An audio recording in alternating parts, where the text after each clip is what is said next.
One of the most interesting things about our own physiology is that every one of our cells has about 1,000 bankers in it. I said each cell is as complex as a large human city, and there are 100 trillion working in concert with each other.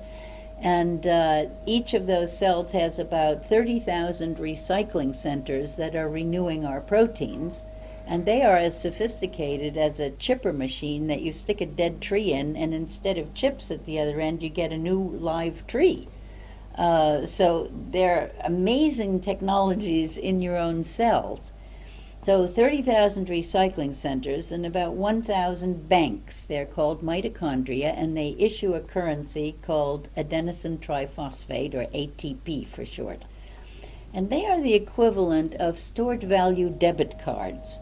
So you go to the bank, you get a debit card, it's loaded with a certain line that you can spend into the economy. And that's what happens in the cell. The ATP is used to catalyze all the transactions in the cellular economy. And when the card is spent, it is taken back to the bank and it's reloaded with no debt. You never pay back what you spent, no interest was charged, and you get more money to spend. The bank's job is to regulate the amount of currency in circulation to prevent inflation or deflation. Now, this system has operated for billions of years with never inflation or deflation. And we could copy this easily in our own system. We could be doing this. There's a very excellent movie online called The Secret of Oz on the financial system. And in it you will hear, it doesn't matter what backs a currency, it matters how it's regulated by those who issue it. Now, the mistake we've made in the world, and it was called a mistake thousands of years ago by Christianity, by Judaism, and by Islam, all knew that debt money will wreck economies. And now we're seeing that, how destructive debt money is. So we still haven't listened to the great religious leaders to stop doing this kind. Instead, we're enthralled to the bankers who now tell us, you do recession now, unemployment, you owe us the money, you have to pay back your debts. Because the money comes from these private banks and not from the central banks, which most of the people think. Well, in the United States, the Federal Reserve is actually a private banking system. In Europe, you have government banks, but in the Federal Reserve, which is perhaps the most important bank in the world, is a debt money private bank, right? Why should the government, which had the constitutional right to coin money, be borrowing money from private banks? The Congress in the United States voted away their right to coin money and gave it to private banks in 1911 or 1913, I think it was, and founded the Federal Reserve using the word federal, even though it's not a government agency, and not using the word bank to throw people off. So anyway, we have a money system that is like a monopoly game designed to concentrate wealth in few hands. It's working exactly the way it was designed to work. And it's our job now to reinvent that wheel and to do better kinds of currencies that work better for us. And you can have a new book called Money and Sustainability by Bernard Lietaer and other authors just has been published, and it talks about ecologies of currency, using different currencies for different purposes, local currencies, national currencies, international currencies. The best thing is to evolve our way out of debt money by creating more and more levels of non-debt money. So we can do this in the United States. It's legal. You don't call it dollars or euros or make it look that way. It doesn't matter how you make it look. You can call it In Community We Trust and call it ours or whatever you want to call it. And in the US, you also have publicbankinginstitute.org.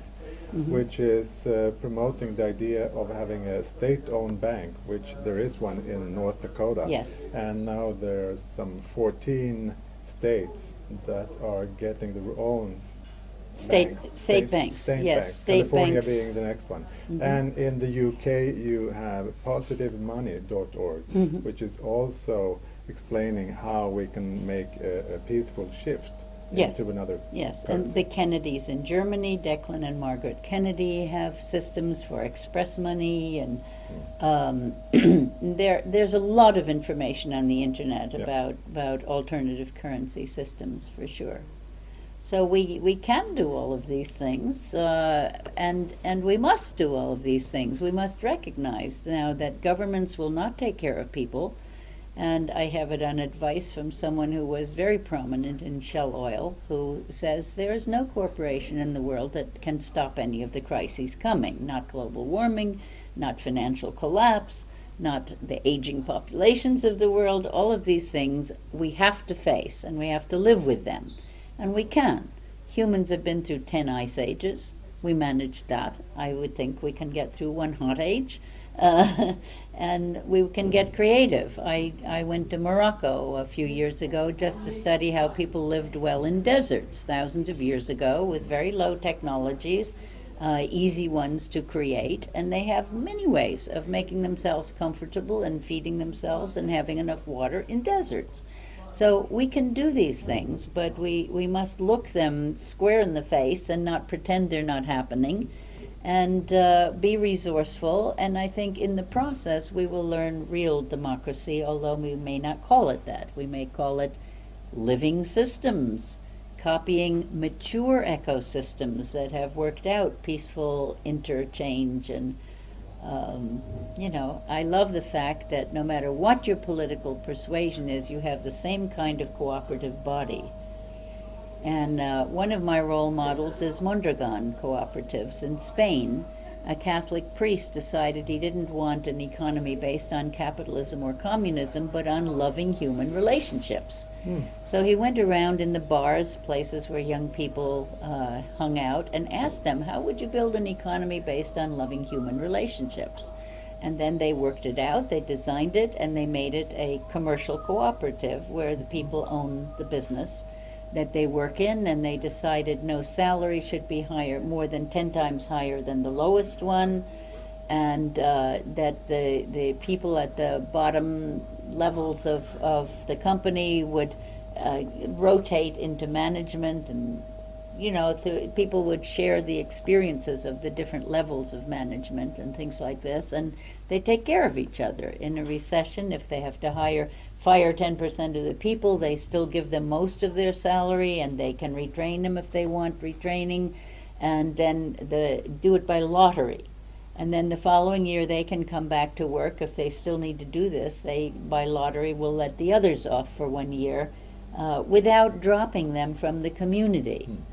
And another wonderful model is the Sarvodaya movement of Sri Lanka, which was founded by Dr. A.T. Ariyaratne, and has been going for 50 years now. He's a good friend of Eunice's. They somehow worked out microfinance with each other, and they now have 15,000 villages in development. And the way they start with a new village is to teach the people to meditate on inner peace and on generosity toward each other. So it builds community immediately. As soon as someone develops, they share their gifts. So the And shift comes from within. It's not about changing what's out there. No, the attitude comes from within. The resources are out there, and many things can be done without money to start creating, to grow gardens, to raise. After the Soviet Union collapsed, I just wanted to tear my hair out hearing that Tyson's frozen chickens were being shipped to Russia. If the Russians can't grow chickens, I don't know, chickens get their own food out in in any kind of greenery where there are grass and bugs. You don't have to feed them, they feed you. Nature's bountiful. The grasslands in the world today are a huge desertification problem and are burning. We have to put cows back onto them, because only with cows can grasslands restore themselves every year, because they always have a long dry period where the soil bacteria can't survive if they don't have cow guts to go through, buffaloes or whatever is the natural horses, hoofed animals of the steppes of the grasslands. And they can be restored within about 10 years if you put free-ranging cows or buffalo on them. And again, it's free meat because they reproduce. And cows' methane production is only a problem when you stuff them into feedlots, not when Oh, yeah? they're running wild over large No? areas. No, No? the fires are much more dangerous than what the cows are producing in the way of gas. Mhm. And but you have to spread it out and not get concentrations of it. So anyway, the solutions are all there if we mimic nature, and we now use the word biomimicry, which includes not just copying nature, but respectfully copying it and seeing how it recycles, how it puts no toxins into its technologies and creates the most sophisticated materials on Earth without heat, beat, treating, and wasting 96% of the resources just to make something like a computer, and then 2 years later throws it in a landfill, which ends up being 100% waste. So it's back to reality, back to nature, back to spirit. Yes, in the it's all process about of integrating, as I like to see us as a keyboard of vibrations from the low keys of matter through the mid-range of energy into consciousness and spirit, and that we can play the whole keyboard, not as bodies with souls or souls with bodies, but as spirit, matter, soul bodies, you know. It's